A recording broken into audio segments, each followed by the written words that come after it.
everyone, welcome to E-Litt Ninjas. In this episode, we are going to talk about Jane Eyre, a canonical work.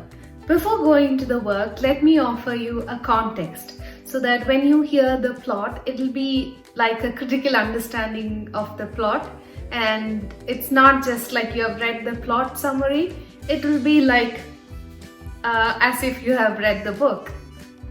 In the Victorian era, men and women search for an ideal relationship based on the societal expectations of a man and a woman, or how they should be.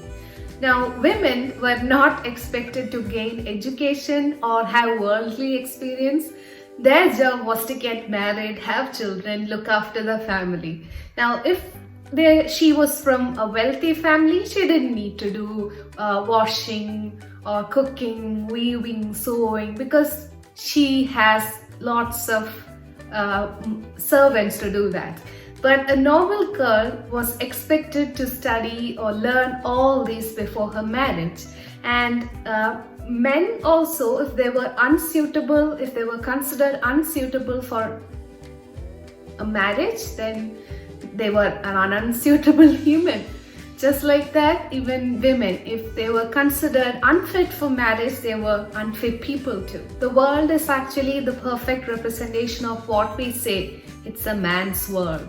Jane Eyre was published on 16th October 1847, and it is a novel by Charlotte Bronte, the English writer, and it was originally published under the pen name Currer Bell. Well, it was definitely a man's world, because she had to publish it under the guise of a man's name. Things are not so different even now.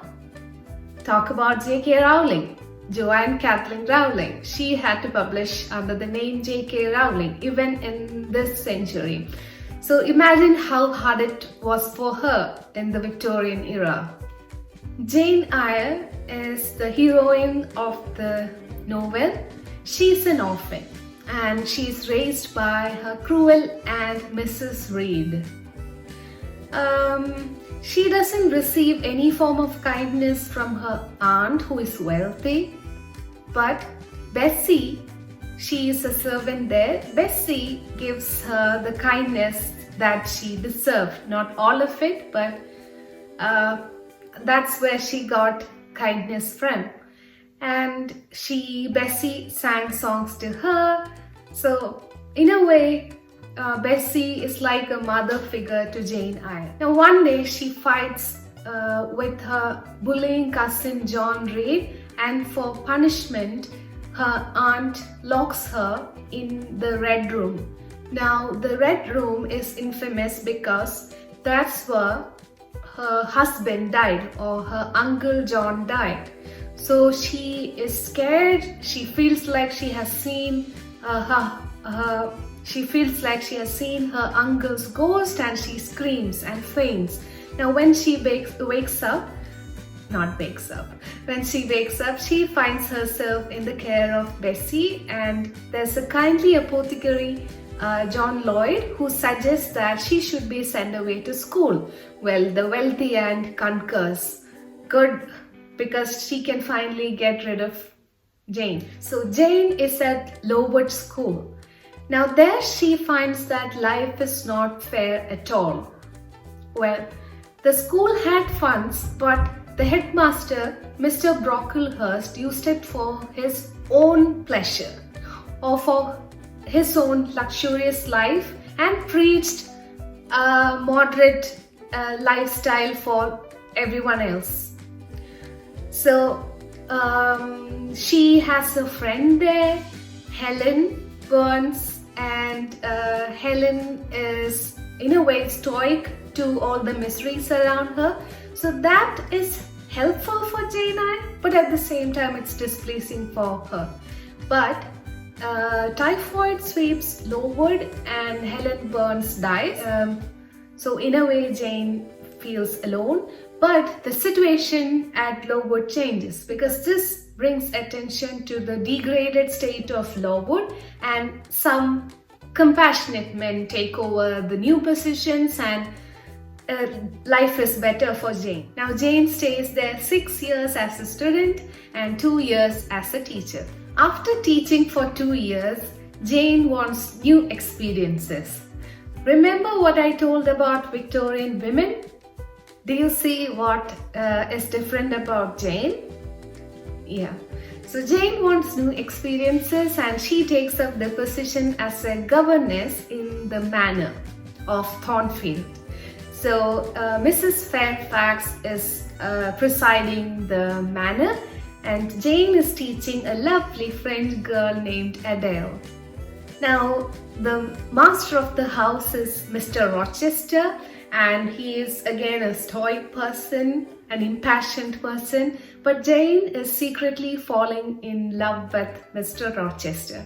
And one day Jane saves Mr. Rochester from a fire, and the fire was started by Grace Poole, a servant, according to the account of Mr. Rochester.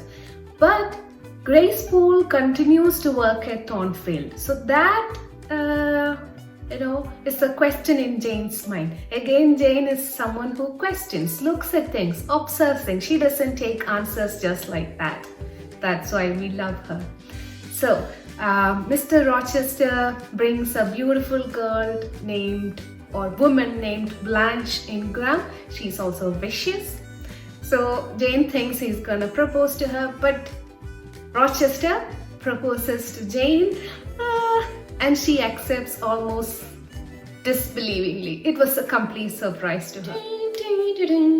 Well, the wedding day arrives and Jane and Rochester is prepared to exchange their vows, but a voice scares them and stops the wedding. The voice is of Mr. Mason, and Mr. Mason is the brother of Bertha. So Mr. Mason says that Rochester is already married to a woman named Bertha and she is still alive. Rochester does not deny Mason's claims, but he says that Bertha has gone mad. So he takes the party to Thornfield where they witness Bertha on all fours chained and acting mad, screaming. So that was the secret behind the fire. And Grace Poole being a servant even after he had started the fire.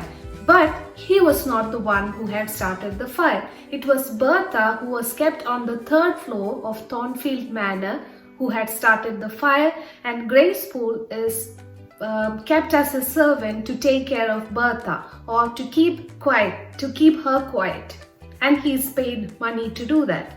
Now Jane can't accept this because she knows that she can't truly be with him since he is already married, and she flees. Penniless and hungry, Jane doesn't have anything with her. She is begging for food and sleeping out.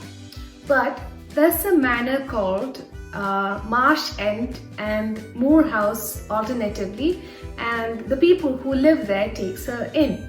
So they are Mary, Diana and Saint John, and they are Rivers. Their family name is Rivers, and they quickly become friends with her and she's happy there. Now Saint John is a priest or clergyman, and he finds Jane a job at a charity school in Morton. Surprise!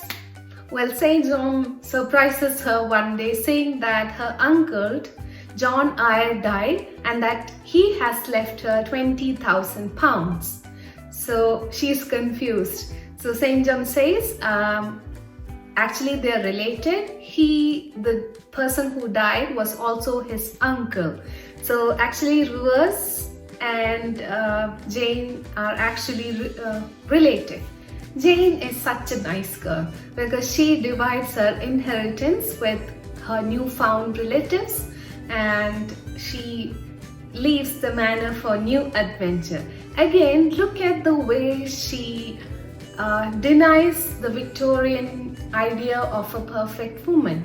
She's trying to find her own identity, her own life. So Saint John wants Jane to marry him and to accompany him to India on his mission. So Jane agrees to go with him to India but doesn't want to marry him because she doesn't love him. See, that's again a feminist in her. She does not live to be a suitable mate in front of others' eyes. She wants to be her own person. Now, he continues to try to convince her and she almost gives in. But one night she hears the love of her life calling her from across the moors. So that's Rochester, and she decides that she can't live a life of lies. She has to be with the person whom she loves. She reaches Thornfield Manor, but it has been burned to the ground by Bertha. In a way, a fire started by Bertha. Now Rochester was able to save the servants, but Bertha lost her life in the fire, and in that attempt he lost his eyesight and his left hand.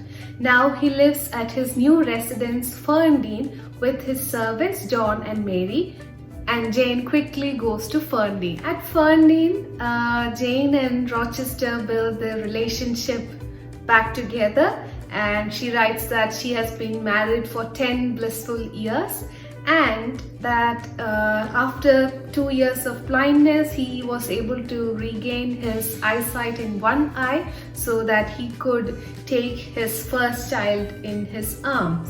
So that's a happily ever after. Yes, she ends up in a marriage, but from a feminist perspective, she went for whatever she wanted, not something society asked her to do. And she is in love. From a feminist point of view, a woman should have the choice to do whatever she wants. So those of you arguing that still she ended up in a happily ever after marriage, well, that's what she wanted. If she is happy in there, I'm fine with that.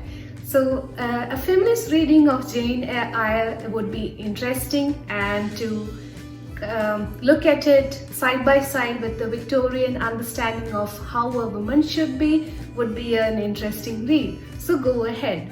So if you liked my video, like, share and subscribe.